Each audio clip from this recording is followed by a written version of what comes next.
주님의 이름으로 환영합니다. 오늘 수요 찬양 예배 우리 마음과 뜻과 또 힘과 정성을 다해서 여호와 하나님께 올려드리겠습니다. 다 같이 기도하겠습니다.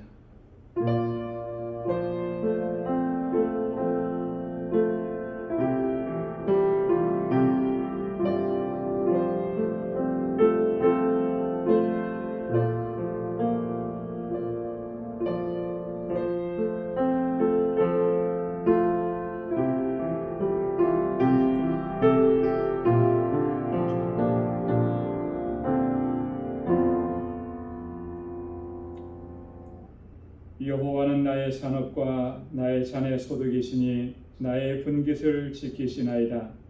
내게 줄로 재어준 구역은 아름다운 곳에 있으며 나의 기업이 실로 아름답도다.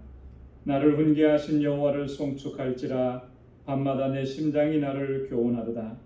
내가 여호와를 항상 내 앞에 모시며 그가 내 우편에 계심으로 내가 요동치 아니하리로다. 아멘. 은혜가 풍성하시고 자비하신 여호와 하나님 아버지, 오늘도 주님 예비하신 이 저녁에 저희들 주님의 보좌 앞으로 나아올 수 있도록 인도해 주시고, 여호와 하나님 우리 주님을 경배하고 찬양하며 예배케 하시니 감사합니다. 이 세상 가운데서의 삶 가운데 저희들 상하고 찢긴 심령, 주님 앞에 나아와 주님의 위로와 평강을 얻는 귀하고 복된 시간이 되게 하여 주옵소서. 아버지께서 우리에게 베풀어 주신 그 놀라우신 은혜와 하나님의 그 섭리와 역사하심을 이 시간 기억하며 감사와 감격으로 주님을 예배할 수 있는 저희들 되게 하여 주옵소서. 우리 안에 더럽고 추하고 악한 것들 우리 주님의 그 보혈로 깨끗하게 씻어주시고 아버지 하나님 받으시기에 합당한 거룩한 산제사 드릴 수 있도록 성령께서 우리를 주관하시고 인도하여 주옵소서. 우리의 예배를 받아 주옵소서. 예비하신 은혜로 충만하게 채워 주옵소서. 예수님의 이름으로 기원하옵나이다. 아멘. 전능하사 천지를 만드신 하나님 아버지를 내가 믿사오며 그 외아들 우리 주 예수 그리스도를 믿사오니 이는 성령으로 잉태하사 동정녀 마리아에게 나시고 본디오 빌라도에게 고난을 받으사 십자가에 못 박혀 죽으시고 장사한 지 사흘 만에 죽은 자 가운데서 다시 살아나시며 하늘에 오르사 전능하신 하나님 우편에 앉아 계시다가 저리로서 산 자와 죽은 자를 심판하러 오시리라. 성령을 믿사오며 거룩한 공예와 성도가 서로 교통하는 것과 죄를 사하여 주시는 것과 몸이 다시 사는 것과 영원히 사는 것을 믿사옵나이다. 아멘. 찬양으로 하나님께 영광 돌리겠습니다. 나는 찬양하리라.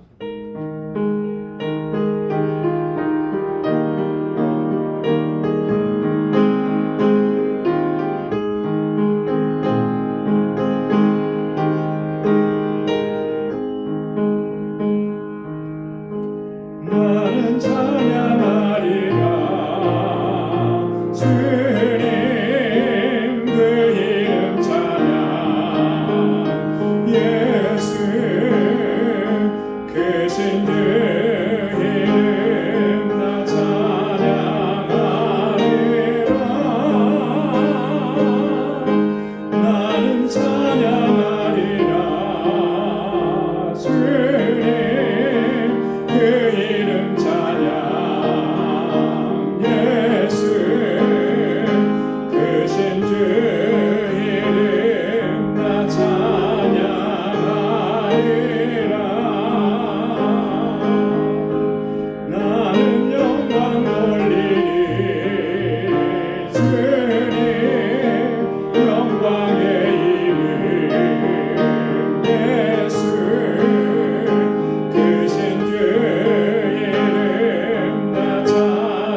모든 마음을 다하고 뜻을 다하고 힘을 다해서 주님을 찬양하고 또 아버지 하나님께 영광 돌리는 우리 모두가 되길 소망합니다. 우리 찬송가 509장 거친 세상에서 실패하거든 힘차게 전해드리겠습니다.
세상의 무거운 짐에 눌려서 우리가 지치고 피곤할 때마다 나를 위해서 십자가에 달리신, 나를 위해서 피를 흘리신 주님을 바라보고 또 주님을 의지하고 주님께 모든 것을 맡기는 우리 모두가 되기를 소망합니다. 주 안에 있는 나에게 455장.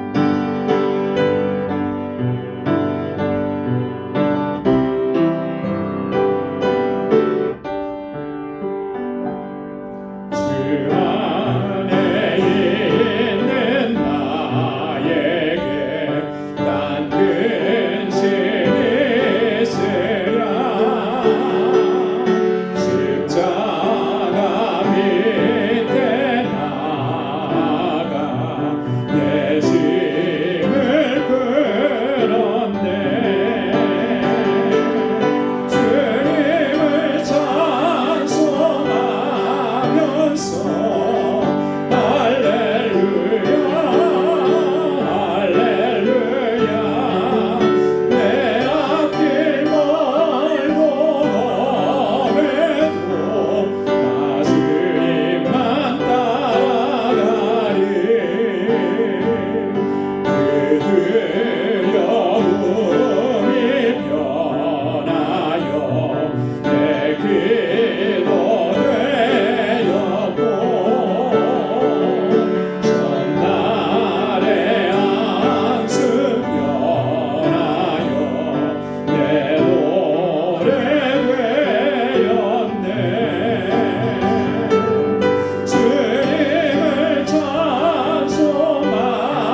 주는 자비하셔서 늘 함께 계시고 내 꿈길 밤을 아시고 늘 채워주시네.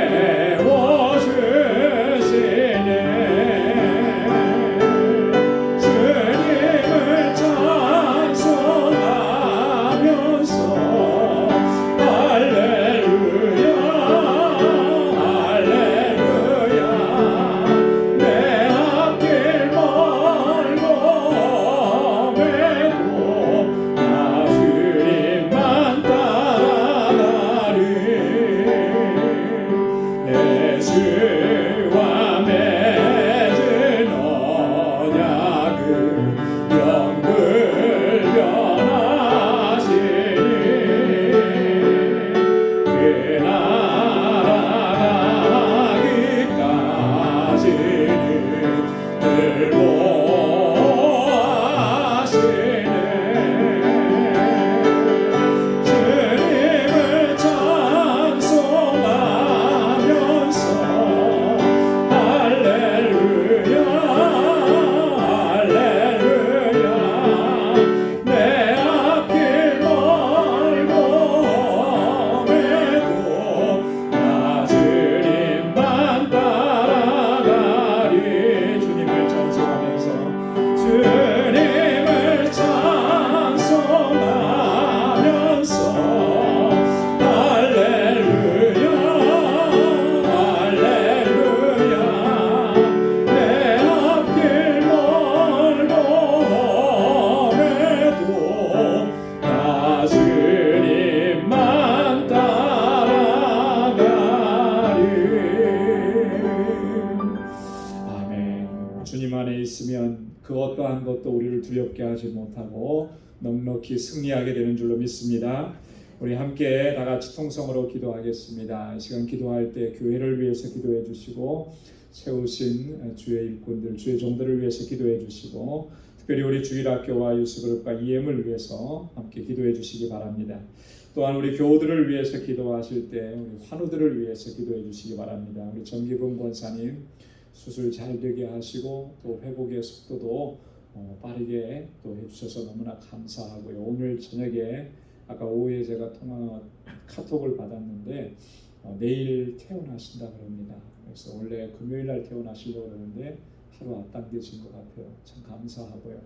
퇴원한 이후에도 많이 또 조심하셔야 되는데 잘 회복되도록 기도해 주시고 우리 오겨진 집사님 위해서 기도해 주시고 또 우리 반주자 위해서 기도해 주시기 바랍니다. 반주자가 지금 많이 건강이 좀 좋지 않은 것 같아요. 그래서 오늘도 반주를 못하고 당분간은 주일 반주도 좀 어렵다 그럽니다. 이 손목과 이 팔꿈치에 이 좀 인대 손상과 이런 것들이 있어가지고 치료가 좀 요한다 그럽니다. 그래서 위해서 기도해 주시고요. 또 우리 선교사님들을 위해서 기도해 주시고 알라메다 방주교회 또 정득수 선교사님 위해서 기도해 주시고 오늘 우리 가지고 나온 기도의 제목 하나님 앞에 우리 간절히 아뢰겠습니다. 다 같이 통성으로 기도하겠습니다. 은혜가 풍성하신 아버지 자비하신 주님 참고하고 감사합니다. 아버지 하나님 늘 동행하시고 지켜주시고 아버지 저희를 보호해 주시고 우리의 연약함을 긍휼히 여겨주시고 불쌍히 여겨주신 아버지 감사합니다. 아버지 하나님 세상의 시험과 유혹과 아버지 환난 가운데에서 저희들 넘어지고 또 쓰러졌던 저희들입니다. 아버지 하나님 이 시간 다시금 일으켜 세워주시고자 은혜의 보좌 앞으로 능력의 보좌 앞으로 이렇게 불러주신 것 너무나 감사합니다. 오 하나님 아버지 이 시간 우리의 허물과 죄악과 아버지 하나님 나의 연약함을 주님 앞에 고백하오니 주여 용서하여 주옵소서. 아버지 하나님 주의 강하신 발로 나를 붙들어 주시고 주의 성령으로 충만하게 하옵시고 아버지 연약한 믿음을 더욱 굳건하게 하셔서 아버지 하나님 어떠한 시련과 환난과 유혹 앞에서도 결코 흔들리지 않는 믿음의 용사로 살아가게 하여 주옵소서. 아버지 하나님 주님 정말 주님께서 맡겨주신 귀한 사명들 능력 있게 감당할 수 있도록 우리와 함께하여 주시고 주님의 강하신 발로 붙들어 주옵소서. 하나님 아버지, 오늘 이 방주제단을 위해서 기도합니다. 사랑하는 아버지 하나님의 주님의 뜻 안에서 이렇게 아름답게 공동체를 세워주시고 여기까지 인도하신 아버지 고맙습니다. 구원의 방주로서의 사명을 우리에게 주셨는데 아버지 하나님 저를 이 사명 온전히 감당할 수 있게 하여 주옵소서.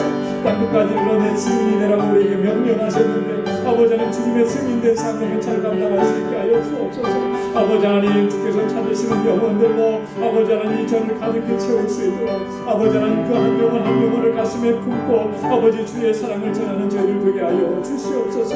아버지 하나님 세워주신 주의 귀한 종들 사랑하는 주의 일꾼들 기름 부어 세우신 하나님의 귀한 일꾼들에게 능력과 권능으로 함께하여 주옵소서. 아버지 하나님 세우신 뜻에 합당하게 행할 수 있도록 도와주시고 맡은 자들에게 구할 것은 충성이라고 하셨사오매 오 하나님 아버지 저희들 마음을 다하고 뜻을 다하고 힘을 다하게 하시고 아버지 하나님 우리의 모든 것을 다 주님 앞에 드리고 아버지 하나님 우리에게 맡겨주신 이 일들을 감당해 나가는 충성스러운 종들로 설 수 있게 하여 주시옵소서. 아버지 하나님 우리 방주 공동체가 진정한 사랑의 공동체가 되길 바랍니다. 주님께로부터 받은 사랑이 얼마나 크고 놀라운지요. 아버지 그 사랑을 받을 자격이 없는 저희에게도 주님 우리를 사랑해 주셨고 아버지 하나님 우리가 그 사랑 안에서 해말하고 주님 명령하셨습니다. 오 하나님 아버지 주께서 주신 이 명령을 항상 기억하게 하시고 아버지 하나님 우리 모든 지체들이 서로 사랑하고 아끼고 위로하고 격려하며 함께 하나님의 뜻을 이루어갈 수 있도록 도와주옵소서. 우리의 지체들 가운데 육신의 연약함 때문에 부러지며 사랑하는 주의 자녀들 주의 손으로 만져 주시옵소서. 우리 아버지 정기훈 원사님 하나님 치유해 주시고 아버지 온전하게 강건하게 회복시켜 주시고 아버지 하나님 주님 앞에 다시금 아버지 귀하게 쓰임받은 주의 종으로 설 수 있도록 인도하여 주옵소서. 우리 오게된 집사님 하나님 아버지 하나님께서 지금 치료하는 광선을 바라여 주옵소서. 아버지 하나님 그 몸의 구석구석을 주의 손으로 만져주시고 온전하게 회복되어 건강한 모습으로 저희를 다시 만날 수 있도록 도와주옵소서. 우리 반주자 현지자매 하나님께서 붙들어 주옵소서. 사랑하는 주의 귀한 딸입니다. 하나님께서 주신 귀한 재능이 있습니다. 아버지 하나님 그 재능으로 하나님께 영광 돌리기 원하는 귀한 자녀 아버지께서 붙들어 주옵소서. 주님의 손으로 저를 치료하여 주시고 아버지 하나님 정말 깨끗하게 낫게 하셔서 건강하게 일평생 하나님 주님을 섬기고 주님을 찬양하는 귀한 주의 딸이 되도록 붙들어 주시옵소서. 우리 방주의 원석들 가정가정이 하나님 저희의 형편과 사정을 보고 살펴주시고 아버지 공부한 중에 부러지는 주의 종들의 기도만 하나님의 선하신 응답으로 하여 주시고 날마다 주님과 동행하는 삶이 되게 하시고 복에 그러는 삶을 살아갈 수 있도록 도와주시며 우리 사랑하는 성도들의 가정과 직장과 아버지 하나님 저희에게 허락해 주신 믿음의 기업들을 든든하게 지켜주옵소서. 아버지 하나님 주일학교와 유수교과 EM 기억해 주시고 아버지 하나님 이 세대를 이끌어갈 하나님의 귀한 백성들입니다. 아버지 하나님 저들에게 지혜와 능력과 큰 믿음 더하여 주셔서 아버지 앞에 귀하게 쓰임받은 일꾼들이 다 되도록 도와주옵소서. 세계 곳곳에 주의 복음을 증거하는 사랑하는 주의 종들 우리 선교사님들 가족 아버지 그 사역에 기름 부어주시고 아버지 하나님 능력으로 함께하여 주옵소서. 안전하게 하시고 건강 지켜주시고 아버지 하나님 주의 주신 이 영혼 구원의 사명을 능력 있게 감당하는 주의 종들이 되게 하시며 필요한 모든 것들을 채워주셔서 부족함이 없게 하여 주옵소서. 오늘도 아버지 하나님 주의 백성들 이렇게 주님 앞에 나와서 간절하게 간구하고 기도하오니 사랑하는 주의 종들 그 기도마다 주님 응답해 주시고 날마다 매 순간순간마다 주님과 동행하며 하나님의 임재와 하나님의 역사하심을 체험하는 귀하고 복된 삶이 되게 하여 주옵소서. 오늘도 주님 말씀 앞에 섰습니다. 우리의 마음밭을 희경하여 주시고 하나님의 귀하신 말씀으로 우리를 새롭게 하여 주시옵소서. 우리의 기도에 응답해 주시는 하나님 감사합니다. 모든 영광 주님께 올려드립니다. 예수님의 이름으로 간절히 기도드리옵나이다. 아멘. 할렐루야. 귀한 응답이 있을 줄로 믿습니다. 우리 오늘 묵상할 하나님의 말씀 우리 같이 봉독하도록 하겠습니다. 사도행전 25장 13절에서 27절까지 말씀입니다.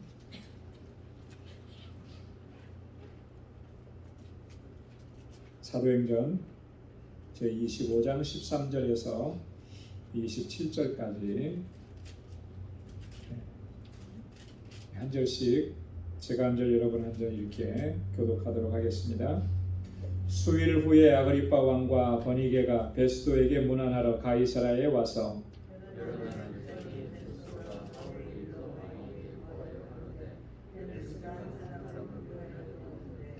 내가 예루살렘에 있을 때에 유대인의 대제사장들과 장로들이 그를 고소하여 정죄하기를 청하기에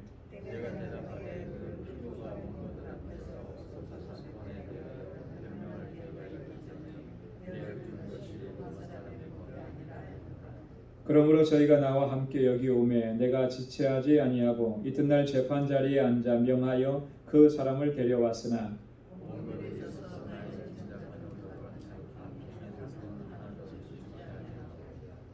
오직 자기들의 종교와 또는 예수라 하는 이의 죽은 것을 살았다고 바울이 주장하는 그 일에 관한 문제로 송사하는 것뿐이라.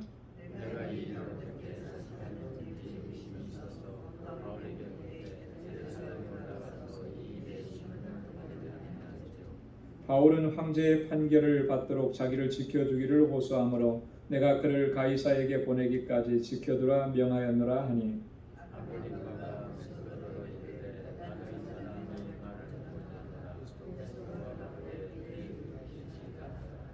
이튿날 아그리빠와 버니게가 크게 위의를 베풀고 와서 천부장들과 성중의 높은 사람들과 함께 신문소에 들어오고 베스도의 명으로 바울을 데려오니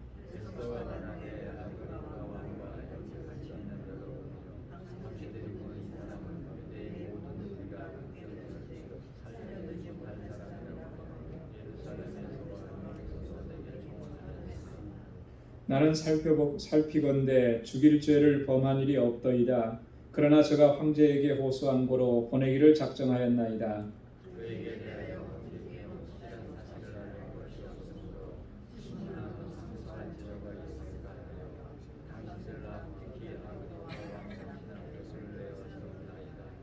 다 함께요. 그 죄목을 베풀지 아니하고 죄수를 보내는 것이 무리한 일인 줄 아나이다 하였더라. 아멘.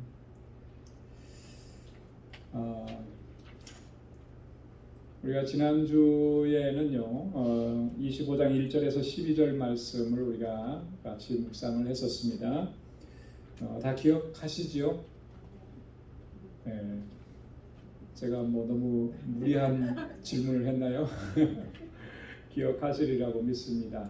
기억하시고 또 기억에 도움이 되시라고 간단하게 좀 말씀을 정리해 보면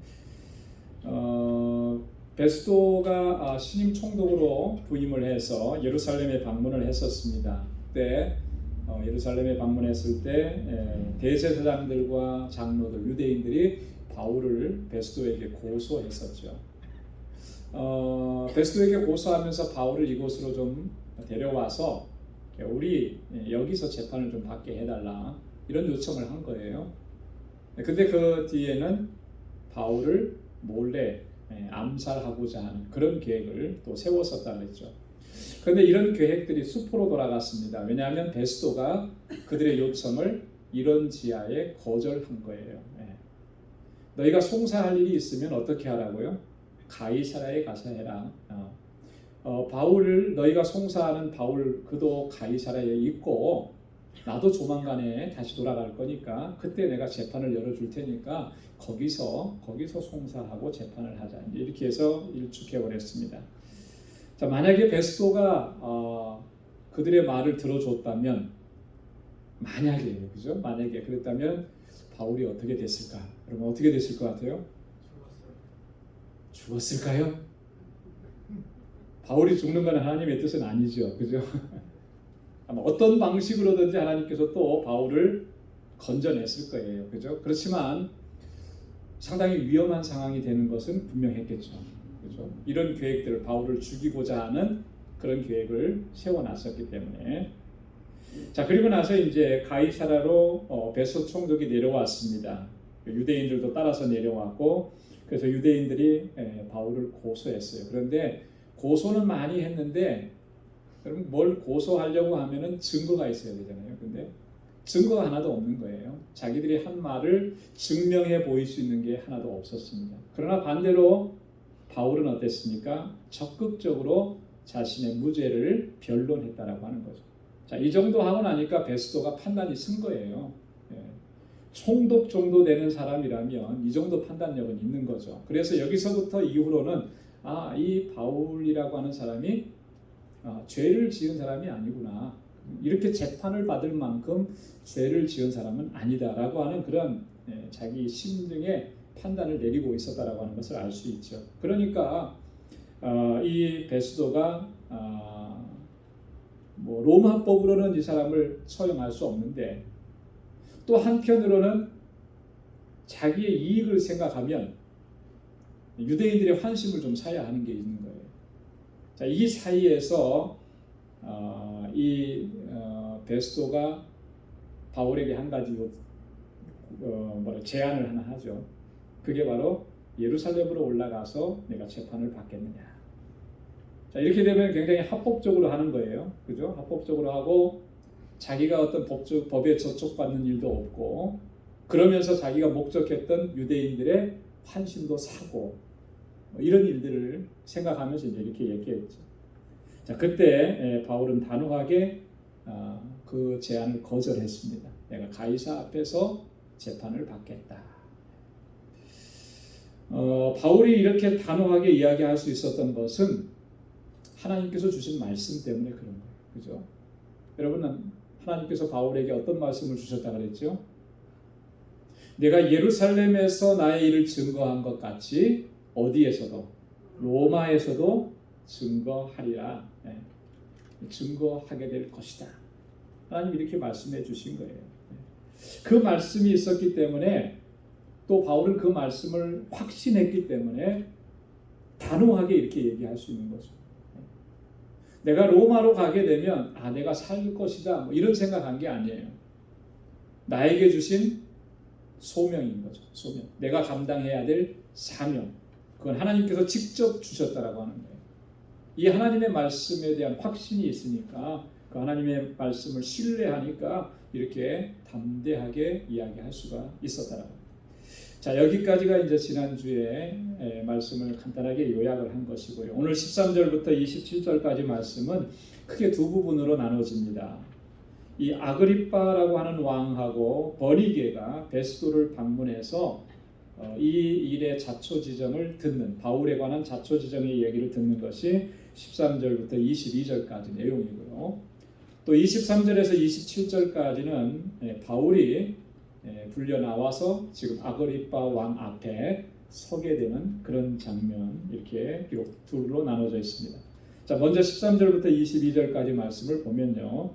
자, 13절에 두 사람이 나옵니다. 아그리빠라고 하는 사람이 나오고 버니게라고 하는 사람이 나오고 두 사람이 나오는데, 자, 아그리빠는 어떤 사람이냐면요. 그 헤롯 아그리빠 1세의 아들입니다. 그래서 오늘 본문에는 아그리빠라고 나왔지만 아그리빠 2세가 되는 거예요. 자, 그러면 헤롯 아그리빠 1세는 도대체 누군가? 여러분, 이런 당시에 그 왕들의 이름이 나오면 다 정말 다 헤롯이고 뭐 이래가지고 누가 누군지 잘 모르겠어요. 예수님 태어날 때 왕도 헤롯이고, 그죠? 근데 여기서 말하는 이 헤롯 아그리빠 1세라고 했던 이 사람은요, 어디에 등장하냐면 사도행전 12장에 나와요. 전에 한번 우리가 살펴봤습니다. 거기도 물론 헤롯이라고만 나오죠.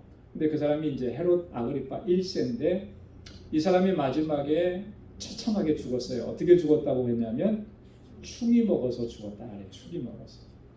왜? 하나님께 영광 돌려야 되는데 하나님께 영광을 돌리지 아니하고 자기가 그 영광을 차지하다가 하나님께서 그를 징계하심으로 충이 먹어 죽었다. 이 사람이 헤롯 아그리빠 1세고 오늘 본문에 나오는 이 사람이 헤롯 아그리빠 2세입니다. 이 아그리빠라고 하는 이 왕은요, 바로 그 사도행전 24장 24절에 보면 한 여인이 나옵니다. 유다 여인 드루실라라고 하는 사람. 이 드루실라가 바로 이 아그리빠 왕의 누이가 돼요.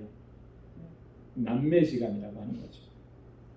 이 아그리빠 왕은 당시 어떤 지역을 다스렸냐면 요즘으로 말하면 레바논 지역입니다.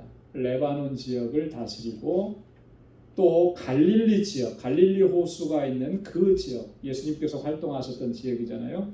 그 지역을 다스렸던 왕입니다. 당시의 그 유대 지역은 팔레스틴 지역은 여러 구역으로 나뉘어서 분봉 왕들이 세워졌는데 바로 이 아그리빠는 이쪽 지역을 다스렸다라고 하는 거죠. 그러면서 이 팔레스틴에 대한 어떤 통치권을 아주 강력하게 행사했던 사람이 아그리빠입니다. 자, 그러면 버니게라는 사람은 누구일까요? 여러분 누굴 것 같아요? 버니게는 한 번 딱 여기서 나오잖아요, 그죠? 남자일까요, 여자일까요? 여자인 줄은 어떻게 아셨어요? 여기 써 있어요. 예.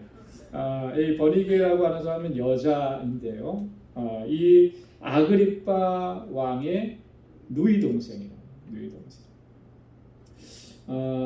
그 역사가들의 문헌에 보면 이 버니게가 이 아그리빠가 통치할 때 그때 왕궁에 들어와서 같이 살았다는 거예요. 그래서 한간에는 좀 안 좋은 소문도 났대요. 어떤 소문이 났냐면 남매지간의 근친상간이다. 왕궁에 같이 사는 것을 보고 출가해서 살아야 될 사람이 왕궁에 같이 사니까 그런 부도덕한 행위를 한 거 아니냐 이런 소문까지 났었다 그래요. 근데 그것은 소문일 뿐이고 이 버니게가 나중에는 그 페스파니안이라고 하는 황제의 아들 타투스라고 하는 사람의 정부가 된다고 합니다. 그러면서 이 로마와 아주 밀접한 친로마 정책을 펼쳐나가는 그 일에 이제 앞장을 서게 된다고 하는 거예요. 자, 이런 인물들입니다. 이 아그리빠 왕과 버니게 이 두 사람이 지금 베스도를 찾아와서 인사하러 온 겁니다. 베스도가 총독으로 왔으니까 이 정례적인 그런 관례적으로 이제 인사하러 온 것이겠죠. 자, 그러면서 14절부터 21절까지 보면 이 베스도 총독이 아그리빠 왕에게 바울에 관한 일을 상세하게 설명을 합니다.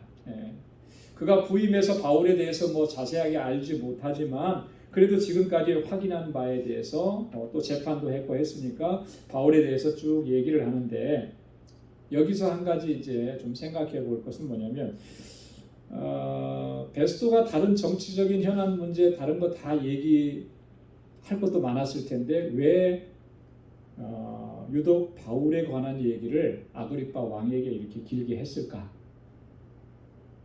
뭔가 목적이 있으니까 그렇게 하지 않았겠느냐라고 하는 거예요. 그죠? 이미 바울에 대한 재판도 다 끝났잖아요. 그렇죠? 어떻게 하기로 했습니까? 바울을 가이사에게로 보내기로 다 결정했어요. 끝난 거예요. 자, 그럼에도 불구하고 이 바울에 대한 이야기를 아그리빠 왕에게 이렇게 자세하게 한 것은 아마도 이 바울에 관한 문제를 처리하는 데 있어서 아그리빠 왕에게 어떤 도움과 조언을 구하기 위해서였을 것이다. 왜냐하면 뒤에 나오는데 보니까 아그리빠 왕이 베스도가 이렇게 얘기를 해요. 가이사에게 보내기는 보내야 될 텐데 어떤 죄목이 있어야 된다라고 하는 거예요. 그죠? 가이사에게 보낼 만한 명분이 있어야 된다라고 하는 건데 그 명분을 지금 찾기가 쉽지 않다라고 하는 것이죠. 아무 죄도 없이 27절 말씀에 보면 그래요. 그 죄목을 베풀지 아니하고 죄수를 보내는 것이 무리한 일인 줄 아나이다. 죄수를 보내는데 이 사람은 이런 죄를 졌기 때문에 내가 보냅니다 하는데 베스도가 판단할 때 어떻다 그랬어요? 바울에게는 죄가 될 만한 게 없다라고 하는 거죠. 그죠? 죄목을 만들어야 되는 거죠. 죄목이 없이 보낸다라고 하는 것은 이거 굉장히 무모한 일, 무리한 일.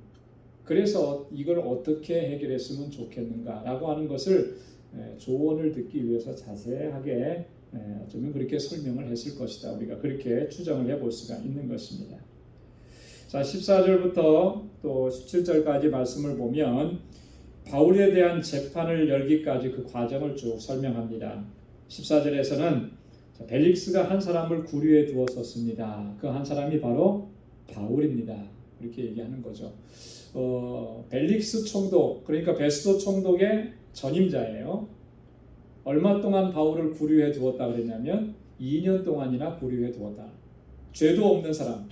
벨릭스도 바울을 신문해 본 결과 죄가 없다라고 하는 것을 알았죠. 그럼에도 불구하고 2년 동안이나 구류해 두었던 것, 그것은 바울에게서 뭔가 좀 얻어내려고 하는 그런 욕심 때문에, 또 유대인들의 환심을 사고자 하는 그런 목적을 가지고 바울을 구류해 놓았었다라고 하는 거예요. 자, 15절에서 보면은 베스도 자신이 예루살렘을 방문했을 때 대제사장들과 장로들이 그를 정죄하기를 청했다, 그를 고소했다라고 하는 것도 이야기합니다. 그러나 16절에서는 내가 그것을 거절했다라고 얘기하죠. 왜 거절했냐면 로마 사람들의 법, 로마 법을 근거로 해서 그렇게 했다라고 하는 거예요. 로마 법의 근거가 뭐냐면 피고인에게 변명할 기회도 주지 않고 피고를 내어주는 것, 그죠? 이것은 로마 사람이 하는 법이 아니다. 이거 법적으로 문제가 있는 것이다. 그래서 그 이유를 들어서 이렇게 내가 저들의 요청을 들어주지 않았습니다라고 하는 것을 또 설명을 해요. 자, 로마법을 들어서 베스도가 그렇게 바울을 내어주지는 않았고 그렇게 했지만 베스도는 근본적으로 어떤 마음이 있었느냐면 앞에서 9절에서도 볼 수 있는 것처럼요, 유대인들을 그들의 마음을 얻고자 하는 마음이 베스도 안에도 충만하게 있었다라고 하는 거예요. 자, 그래서 유대인들이 예루살렘에 베스도가 왔을 때 고소했지만 그거를 일축하면서 거절했어요. 하지만 가이사랴로 내려와서 재판하면서 베스도가 바울에게 뭐라고 했냐면 이렇게 얘기했어요. 내가 예루살렘에 가서 재판을 받겠느냐. 그죠? 이미 신문을 해봐서 죄가 없다는 거 아는데 굳이 또 네가 예루살렘에 가서 거기서 내 앞에서 재판을 받겠느냐, 이 얘기를 한다라고 하는 거죠. 왜 그렇게 얘기를 했겠어요? 유대인들에게 좀 환심을 사려고 하는 거죠. 네, 유대인들에게. 자, 이래서 내가 이렇게까지 당신들의 그 의견이나 이런 것들을 존중하고 이렇게까지 당신들의 형편을 내가 도와주려고 한다. 뭐 이런 걸 해서 이 뭐랄까요, 유대인들의 환심을 사고자 하는 그런 마음이 있었다라고 하는 거예요. 자기 유익이 더 우선인 거죠. 바울에 대해서 어떤 공정한 재판을 하겠다라고 하는 그런 의지보다는 어떻게 하든지 내가 이런 기회를 통해서 내 목적을 좀 달성하고 내 유익을 좀 얻을 수는 없을까, 이런 것들을 먼저 생각했다라고 하는 거죠. 여러분, 이런 모습을 보면서 우리 그리스도인들은 과연 어떤 사람이 되어야 하는가라고 하는 부분을 생각해 보자라고 하는 겁니다. 우리 그리스도인들은요, 항상 나 자신의 유익보다 다른 사람의 유익을 먼저 생각하는 그런 사람이 되어야 할 줄로 믿습니다. 왜 그러냐면 그것이 바로 우리 주님의 정신인 거고요. 그것이 바로 성경이 한결같이 우리에게 말씀하시는 것이고, 우리 신앙과 또 성경의 가장 핵심적인 단어 하나를 꼽으라고 한다면 뭘 얘기할 수 있겠어요? 사랑이잖아요. 사랑. 그죠? 하나님의 사랑. 우리를 향하신 하나님의 사랑. 근데 그 사랑의 핵심적인 내용이 뭐냐면 고린도전서 13장의 사랑장이라고 그러는데, 거기에 보면 사랑은 어떠한 것이고 무엇을 하는 것이고 무엇을 하지 않는 것이고 쭉 설명을 하는데, 그 중에 보면 고린도전서 13장 5절에 사랑은 자기의 유익을 구치 아니하다. 자기의 유익을 구치 아니하다.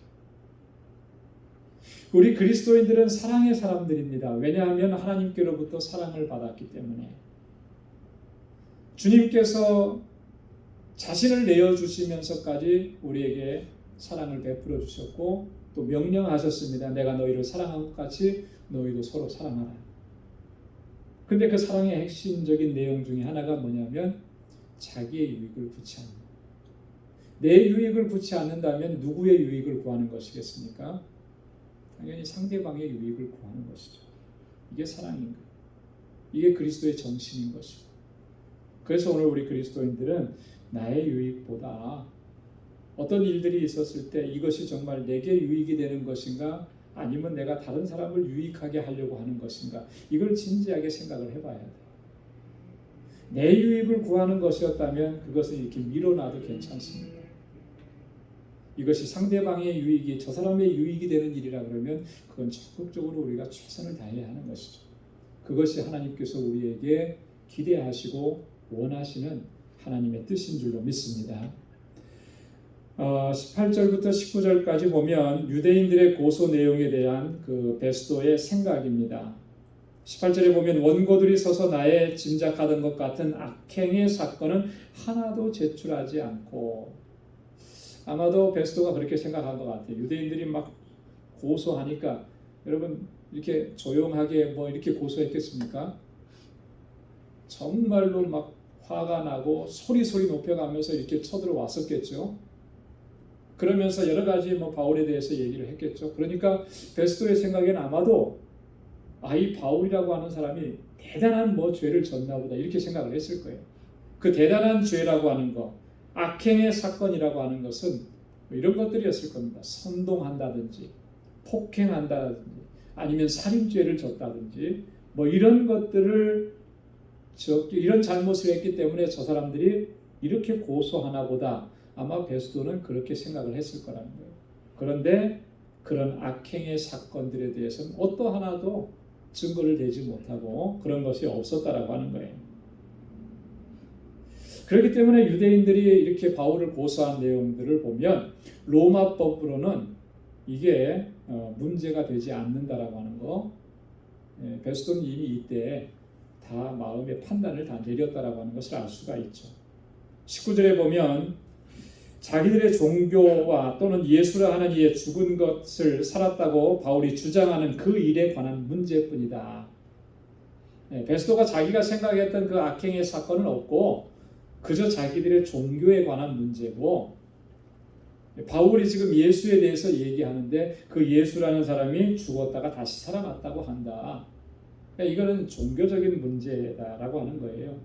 그렇게 베스도가 판단을 내렸던 그런 것들을 지금 그 아그리파 왕 앞에서 이렇게 설명을 하고 있는 것입니다. 20절과 21절에 보면 이런 얘기들을 재판 과정을 쭉 지내고 나서 이 베스도가 바울에게 예루살렘에서 재판받을 것을 권고했다고 이렇게 얘기합니다. 그런데 21절에 보면 바울이 황제의 판결을 받도록 자기를 지켜주기를 호소했다. 그래서 로마로 가이사 앞으로 보내기로 했다라고 하는 거예요. 자, 그런데 여기 보면은 이 베스도가 하는 말을 보면요, 자, 그럴듯한데 팩트에서 좀 벗어나 있어요. 그렇지 않습니까? 어떤 부분에서 그런 것 같아요. 사실과는 좀 다르게 얘기하면서 은근하게 자기가 이렇게 했다라고 하는 것을 드러내는 그런 모습을 볼 수가 있어요. 뭐냐면 21절에 보면 바울은 황제의 판결을 받도록 자기를 지켜주기를 호소함으로 했어요. 여러분, 바울이 황제의 판결을 받게 해달라는 것까지는 사실이에요. 그죠? 팩트입니다. 근데 바울이 나를 지켜달라고 호소했느냐면 그렇게 하진 않은 거예요. 바울은 단지 내가 가이사 앞에서 신문 받기를 원합니다, 이 얘기만 한 거죠. 근데 여기에 대해서 베스도는 뭐라고 얘기했냐면 자기를 지켜달라고 호소해서 어떻게 했다는 거예요? 내가 저를 지켜줬다, 이렇게 얘기하는 거잖아요. 여기서도 보면 베스도가 자신의 어떤 평판이라든지 자신의 유익을 위해서 사실을 이렇게 조금 왜곡하고 있는 그런 모습을 여기서 우리가 또 발견할 수가 있던 거죠. 이런 모습을 보면서 우리가 또 하나 생각해 봐야 될 것이 그런 거예요. 참 이런 유혹을 우리는 참 시시각각으로 받습니다. 어떤 사건에 대해서. 우리는 어쩔 수가 없는 것 같아요. 사람은 어쩔 수가 없는. 어떤 상황이나 사건이 생기면 어떻게 하는 것이 이것이 나에게 유리할까를 먼저 생각을 해요. 그래서 어떤 팩트를 그대로 이야기하기보다는 나에게 유리한 쪽으로, 어떻게 보면 내가 좀 드러나는 쪽으로, 내가 좀 잘 알려지는 쪽으로 그렇게 이야기하고자 하는 유혹을 많이 받는다는 거죠. 그래서 그것이 한 번, 두 번 반복이 되다 보면 나도 모르는 사이에 그것이 습관적으로 그렇게 돼버리는 겁니다. 근데 이게 굉장히 위험한 거라고 하는 거예요. 여러분, 이렇게 하는 것은요, 일종의 이것은 자기 기만이라고 하는 겁니다. 사실이 아닌데 사실인 것처럼 얘기하면서 거기에서 나오는 반사 이익을 내가 얻으려고 하는, 이게 자기 기만이죠. 자기 속임이에요. 토저 목사님의 책에 보면 이런 내용이 있는데요. 기만은 우리에게 지극히 해가 되는데, 그렇잖아요. 속이는 일은 해가 되는 거죠. 파괴적인 거죠. 그런데 그 중에서 가장 월스트한 건 뭐냐면 자기 기만이야. 자기 기만. 왜 자기 기만이 월스트하냐면 자기가 자기를 속이는 것이기 때문에. 그런데 자기가 자기를 속이면서 자기가 자기를 속인다는 걸 몰라요. 내가 누군가에게 누가 나를 속여가지고 내가 속임을 당했어요. 사기를 당했어요. 그러면 그 금방 알게 되잖아요. 그죠? 근데 자기가 자기를 속이는 거는 몰라요. 그게 정당한 것이고 그게 바른 것입니다. 이게 정말 위험한 거라는 거죠. 그래서 오늘 이 베스도가 하는 이런 모습을 보면서 우리가 한 가지 좀 경계해야 되는 것, 정말 주의해야 되는 것이, 혹시 내가 그런 모습을 지니고 있지는 않나. 내가 나를 속이고 나를 기만하고 사실이 아닌 것을 사실인 것처럼, 또 사실인 것을 사실이 아닌 것처럼 그렇게 이야기하고 있지는 않는지. 항상 우리는 진실하게 하나님 앞에 서야 하고 또 사람 앞에도 진실하게 서야 할 줄로 믿습니다. 자, 이렇게까지 이제 얘기를 하니까 아그리빠 왕이 바울의 말을 좀 듣고 싶다, 이런 의지를 표명을 합니다. 왜 아그리빠 왕이 바울을 만나보고 싶다, 듣고 싶다 이렇게 얘기를 했을까? 무슨 얘기를 듣고 싶었을까? 뭐 여러 가지 얘기를 듣고 싶었겠죠.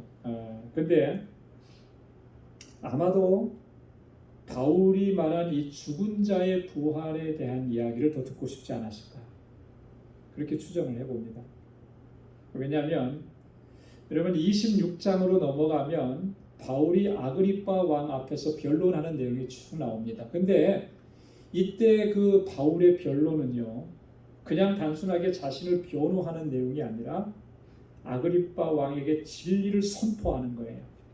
아그리빠 왕으로 하여금 예수 그리스도를 믿도록 하는 복음을 선포하는 겁니다. 굉장히 강력합니다. 그러니까 나중에 아그리빠 왕이 견딜 수 없어 하는 거예요. 자, 그런데 거기에 보면 아그리빠 왕에게 이야기하는 내용의 핵심이 뭐냐면 예수 그리스도의 부활이었다라고 하는 거예요. 8절 26장 8절에 보면 바울이 이렇게까지 얘기합니다.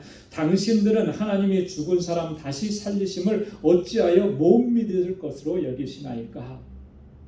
하나님을 믿는다고 하면서 하나님이 죽은 자를 살리는 일, 이거 못할 것으로 그렇게 생각합니까? 죽은 자의 부활에 대해서 얘기하면 그거 못 믿을 일이야, 이렇게 말하느냐는 거죠. 하나님 그렇게 못하실 분입니까? 이렇게 반문하는 거죠.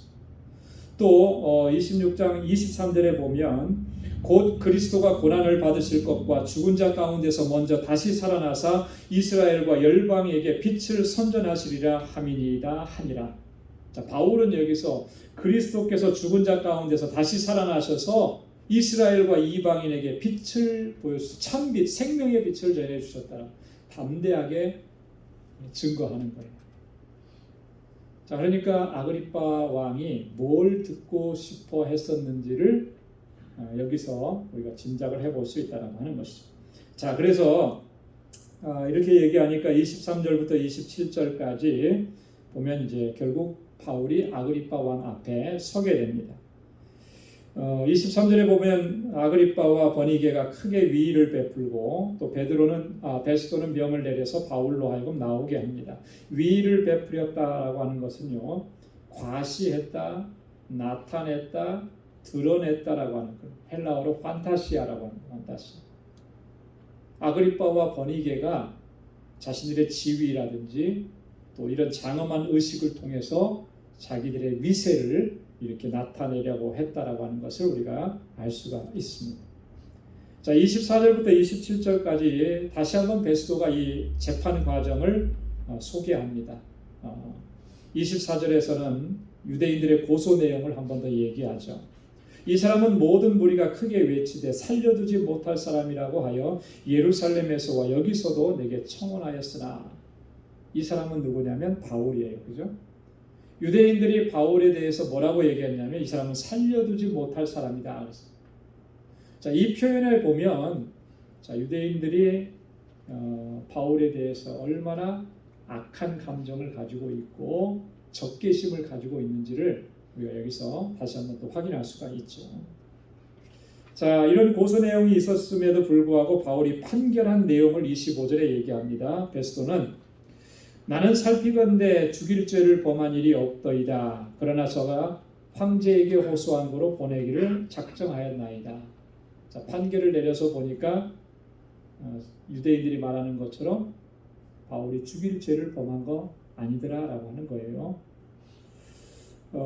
황제에게 호소했기 때문에 내가 황제에게로 보내기로 작정했다. 자, 우리 바울이 예루살렘 3차 선교 여행을 끝나고 예루살렘으로 올라간 이후에 바울은 3차례에 걸쳐서 재판을 받게 되었다 그랬잖아요.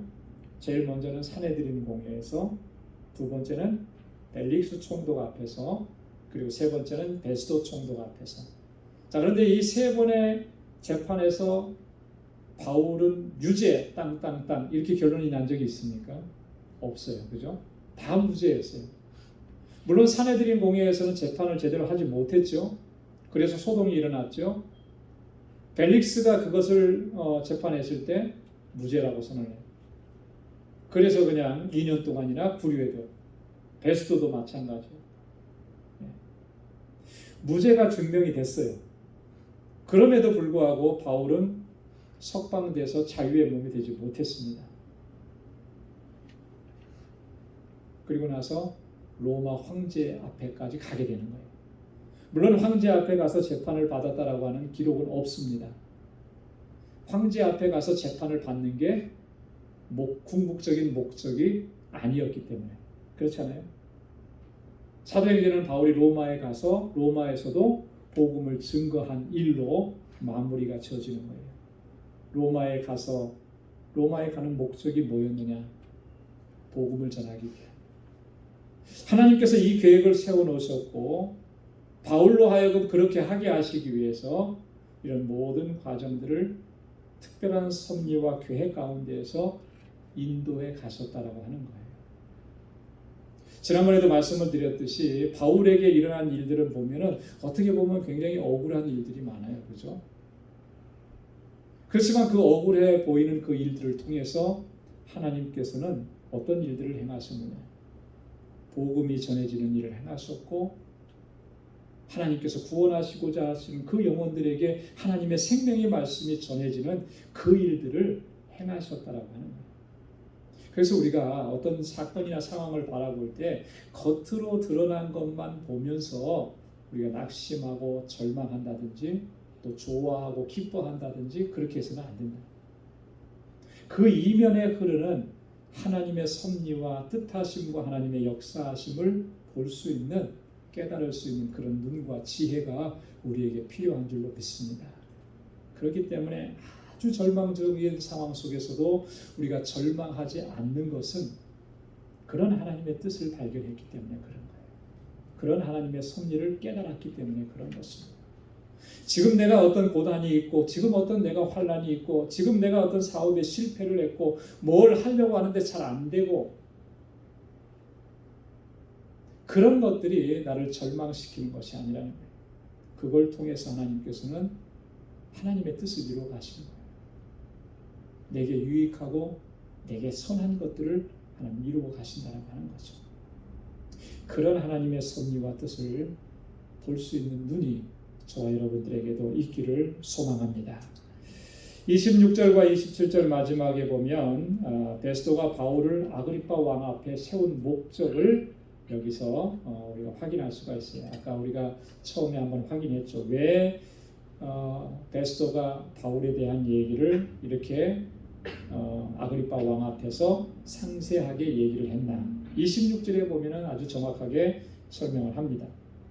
그에게 대하여 황제께 확실한 사실을 알릴 것이 없으므로 신문한 후 상소할 재료가 있을까 하여 당신들 앞, 특히 아그리빠 왕 앞, 당신 앞에 그를 내어 세웠나이다. 네. 황제 앞에 보내야 되는데 한 가지 숙제가 있었던 것이죠. 그죠? 제목을 찾아내야 되는 거예요. 황제에게 상소할 거리를 찾아내야 돼요. 베스더와 아그리빠 왕 앞에서 이 바울에 대한 얘기를 이렇게 상세하게 얘기하면 뭔가 하나 상소할 재료를 찾을 수 있지 않겠느냐, 이렇게 해서 이렇게 바울을 내세우게 됐다라고 하는 것으로 지금 베스도가 바울에 대한 이야기를 이제 마무리하게 됩니다. 이후에 이제 26장에 가면 바울이 아그리빠 왕과 그 앞에 있는 유대인들과 대제사장들 앞에서 다시 한번 복음을 증거하는 내용을 보게 됩니다. 오늘 여기까지 내용들을 보면서 오늘 앞에도 잠깐 말씀드렸던 것처럼 우리가 정말 나의 유익이 아니고 하나님의 뜻을 구하고 또 다른 사람의 유익을 위해서 힘쓰는 하나님의 자녀로 살아가기를 늘 최선을 다해야 하고, 또 하나님의 뜻이 어디 있는지 그 하나님의 뜻을 찾고 하나님의 섭리가 무엇인지 그 하나님의 섭리와 계획을 우리가 깨달을 수 있는 지혜를 하나님께서 우리에게 허락해 주시길 간구하면서 그렇게 늘 하나님의 뜻을 쫓아가기를 힘쓰는 저와 여러분들이 다 될 수 있기를 주님의 이름으로 축원합니다. 기도하겠습니다. 하나님 아버지, 감사합니다. 오늘도 저희들을 사랑하시사 은혜 주시고자 이렇게 불러주시고 주님을 찬양하고 경배하며 주님 앞에 엎드려 간구하고 기도하게 하시고 하나님의 귀한 말씀 또 듣게 해주셔서 감사합니다. 귀로 듣고 흘려보내는 것이 아니라 우리의 마음 심령 가운데 하나님의 말씀을 아로새기게 하시고 주님의 주신 말씀, 주의 주신 뜻 안에서 믿음으로 행하고 순종하며 나아가는 저희들 되게 하여 주옵소서. 우리를 향하신 하나님의 뜻, 이 상황과 이 사건 속에서 담아놓으신 그 하나님의 섭리와 계획을 바로 볼 수 있는 믿음의 눈을 저희들에게 허락하여 주옵소서. 그래서 주님께서 뜻하신 대로 온전한 순종으로 나아가는 우리 방주의 모든 권속들이 되게 하여 주옵소서. 저희의 믿음을 더욱 견고하게 하시고 어떠한 시련과 환난 속에서도 조금도 요동치 않게 하시고 주님을 의지하고 주께 모든 것을 의탁하고 믿음으로 나아가는 믿음의 용사가 다 되게 하여 주옵시고, 우리 사랑하는 권속들의 가정과 또 저들의 삶의 터전과 하나님 허락해 주신 믿음의 기업들을 든든하게 지켜 주옵소서. 이제는 우리 주 예수 그리스도의 무한하신 은혜와 하나님 아버지의 크고 놀라우신 사랑과 성령의 위로 교통 충만하심의 역사가 주님의 뜻에 온전히 순종하고 믿음으로 살아가기로 결단하는 방주의 모든 믿음의 권속들과 저들의 가정과 직장, 생업의 터전과 학업 위에 이제로부터 영원까지 함께 하시기를 간절히 축원하옵나이다. 아멘.